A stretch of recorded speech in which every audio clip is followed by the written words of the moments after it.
Partai Golkar optimis kembali meraih kejayaan di Sulawesi Selatan pada kontestasi politik 2024 mendatang.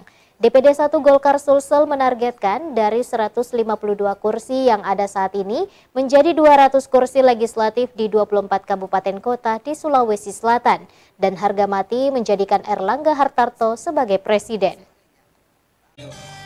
Usai melepas gerak jalan sehat hari ulang tahun ke-58 Partai Golkar yang digelar DPD 2 Partai Golkar Makassar di Jalan Lasindrang, Kota Makassar, Minggu 16 Oktober lalu. Ketua DPD 1 Partai Golkar Sulsel Taufan Pawe mengatakan, target Partai Golkar di Pesta Demokrasi 2024 mendatang, harga mati menjadi pemenang, baik itu pada pemilihan legislatif maupun pemilihan presiden. Di mana untuk kursi legislatif tingkat DPR RI saat ini ada 4 kursi, target 10 kursi, capaian 7 kursi. Untuk DPR Provinsi dari 152 kursi yang ada saat ini, target tembus 200 kursi. Hal itu berbanding lurus untuk memenangkan Ketua Umum DPP Partai Golkar, Erlangga Hartarto, menjadi presiden. Selain itu, untuk pilkada sendiri, Golkar ingin meningkatkan kadernya menjadi kepala daerah. Harus menguasai sebagai kepala daerah di 17 kabupaten kota yang ada di Sulsel. Menurutnya tentu itu bukan pekerjaan mudah. Olehnya itu semua harus solid, kompak, dan memiliki integritas untuk memajukan Partai Golkar.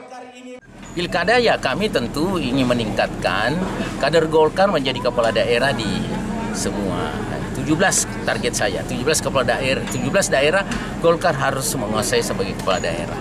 Dan tentu ini bukan pekerjaan mudah.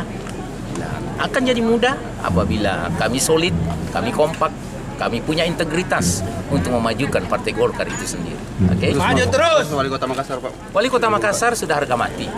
Kita harus memperjuangkan sampai titik darah yang paling terakhir. Api dan Golkar harus menjadi penguasa di Kota Makassar ini. Wali Kota Parepare itu menambahkan, untuk pemilihan Wali Kota Makassar memberikan atensi khusus harga mati. Golkar harus memperjuangkan untuk Ketua DPD 2 Golkar Makassar Munafri Arifuddin untuk menjadi pemenang. Termasuk Golkar harus menjadi penguasa di Kota Makassar. Asih Sisi, Celebes TV.